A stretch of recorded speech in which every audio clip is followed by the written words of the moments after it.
রাসেল আবারও নাসরিনকে প্রশ্ন করল, তুমি কি কাউকে পছন্দ করো, অর্থাৎ কাউকে ভালোবাসো? নাসরিন অট্টহাসি হেসে বলল, আপনি তো দেখি মহাপাগল। আচ্ছা, আজ আপনি এমন প্রশ্ন করছেন কেন? তাছাড়া বলুন তো, আমার মনের কোনো কথা আপনি এবং বাপ্পি ভাই জানেন না এমন কি আছে? রাসেল বলল, মানুষের এমন কিছু কথা আছে যা একান্ত আপনজনও জানে না, আর আমি আর বাপ্পি তো দূরের কথা। নাসরিন রাসেলের কথা শুনে আশ্চর্য হয়ে রাসেলকে বলল, কেন, আপনি কি কাউকে ভালো টালো বাসেন নাকি? রাসেল মাথা নেড়ে উত্তর দিয়ে বলল, হ্যাঁ। নাসরিন মুখটা ভার করে বলল, সে কি জানে আপনি ওকে ভালোবাসেন? সেও কি আপনাকে ভালোবাসে? মেয়েটার নাম কি, দেখতে কেমন, কোথায় থাকে? রাসেল বলল, হয়তো বা জানে আমি ওকে ভালোবাসি, জেনেও না জানার ভান করছে। আর নাম বলা যাবে না। সৌন্দর্য বলে নাসরিনের দিকে কিছুক্ষণ চেয়ে বলল, অপূর্ব। নাসরিন বলল, আরে বাবা, আমি আপনাকে বলছি, আপনি তাকে বলছেন। আপনি তাকে পছন্দ করেন, তাকে ভালোবাসেন। রাসেল বলল, না বাবা, বলার সাহস পেলাম কোথায়? নাসরিন আবারও হেসে বলল, আপনার তো আবার এই একটাই সমস্যা, মেয়ে মানুষ দেখলে সাহস করে কিছু বলতে পারেন না। আচ্ছা, আপনি কেমন মানুষ বলুন তো? ভালোবাসবেন, পছন্দ করবেন, অথচ বলতে পারবেন না, তা কি হয়? আরে সাহেব, পছন্দ যখন করেন তখন সাহস করে বলে ফেলুন আপনি তাকে ভালোবাসেন। দেরি করবেন না, কারণ মেয়েদের বুক ফাটে তো মুখ ফাটে না, বুঝলেন? নাসরিনের ব্যাখ্যা শুনে রাসেল হ্যাবা হ্যাবা ভাব করে বলল, হ্যাঁ বলবো। নাসরিন বলল, হ্যাঁ আপনি বলবেন। রাসেল বলল, নাসরিনকে জিজ্ঞেস করলো, আগামীকাল বিদ্যালয়ে আসছেন তো? নাসরিন বলল, হ্যাঁ, কেন? রাসেল বলল, তোমার সম্মুখে আমি সেই মেয়েটিকে আমার মনের কথাগুলো জানাবো, তাই। নাসরিন বলল, সত্যি? রাসেল বলল, সত্যি সত্যি সত্যি। বলল, আজ তাহলে আসি। নাসরিন বলল, সে কি, মা না বলল খেয়ে যেতে?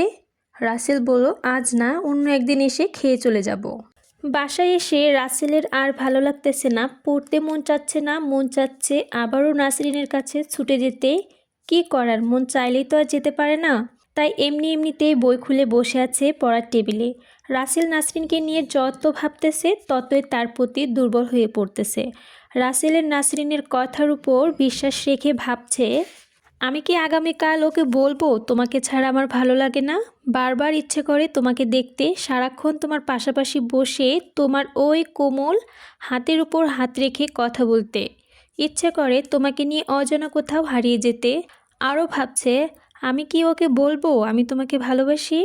হ্যাঁ, শুধু তোমাকে, কিন্তু পরক্ষণে আবার ভাবে, নাসরিন তো জানে না আমি ওকে ভালোবাসি, তাই হয়তো বা আজ এই নীতিবাক্যগুলো শুনিয়েছে, কিন্তু কাল যখন জানবে সেই মেয়েটা সে নিজেই, তখন কি ওর নীতিবাক্যগুলো ঠিক থাকবে? নাকি সে তখনই আমার সঙ্গে বন্ধুত্ব শেষ করবে? এমন সব চিন্তায় ডুবে যায় রাসেল। কোনো কিছুই ভালো লাগে না ওর। একসময় সকল ভাবনা দূরে সরে রাখে এবং পরে কি হবে না হবে সেটা ভেবে সাহস করে একটা চিঠি লিখে ফেলে।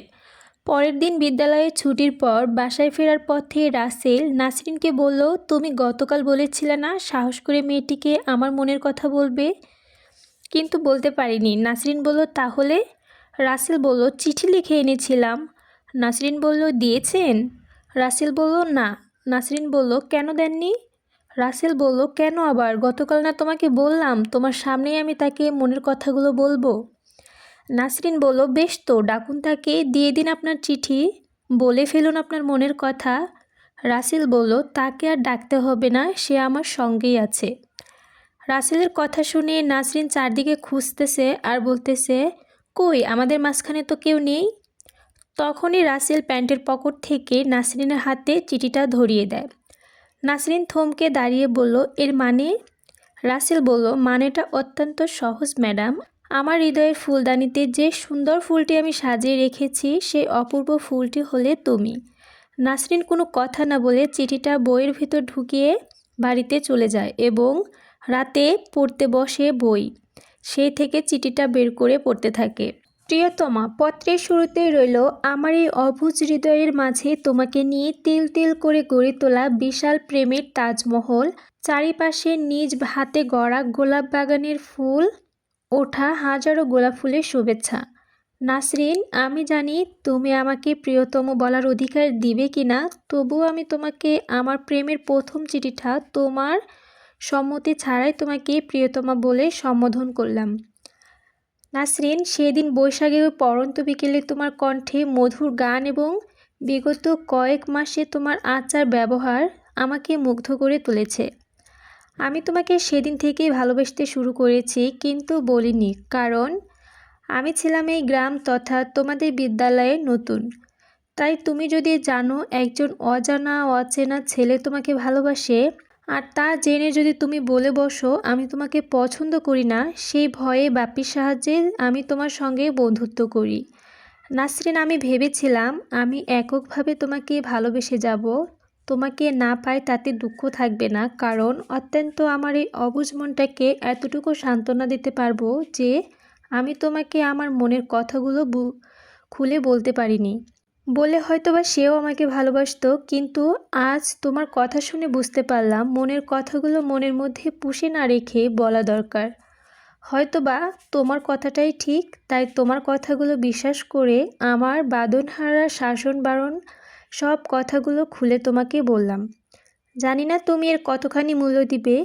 নাসরিন, তুমি হয়তোবা জানো না এখন রাত 12টা বাজে 12 মিনিট। এখনও চোখে ঘুম আসছে না তোমাকে ভেবে। শুধু আজই না, প্রতিটা রাতই কেটে যায় এভাবে। ইচ্ছা করে আরামায়েশের এই বিছানাটা ছেড়ে ছুটে যায় তোমার কাছে। চেয়ে থাকি তোমার ওই চাঁদের মতো মুখখানার দিকে। তোমাকে না পেলে হয়তো আমার জীবনটা নষ্ট হয়ে যাবে, আমি হয়ে যাব পাগল, এমনকি হতে পারে আমার অকাল মৃত্যু। কেননা আমি যে তোমাকে শুধুই ভালোবাসি, তোমার ওই একটা সুন্দর মনের অধিকারী মেয়েকে। আর তাকে না পেলে কি বাঁচা যায়? নাসরিন, আমি জানি না আমার মনের কথাগুলো যেন তোমাকে ভালোবাসে তোমার হৃদয়ে স্থান দেবে কি না। যদি না দাও তবে ভেবে রাখো সত্যি সত্যি আমি তোমাকে ছাড়া বাঁচব না। নাসরিন, আমায় বিশ্বাস করো, তোমার ওই সুন্দর দেহের মাঝে সুন্দর একটা মন আছে, যে মনটা কাউকে কোনো রকম দুঃখ দিতে পারে না, আর আমাকেও দিবে না। নাসরিন, তুমি আমাকে তোমার ভালোবাসা থেকে বঞ্চিত করো না। আর বেশি কিছু লেখে সময় নষ্ট করব না। উত্তরের প্রতীক্ষায় রইলাম। ভালো থেকো এই কামনায় শেষ করতেছি। ইতি, তোমার জন্য পাগল, রাসেল।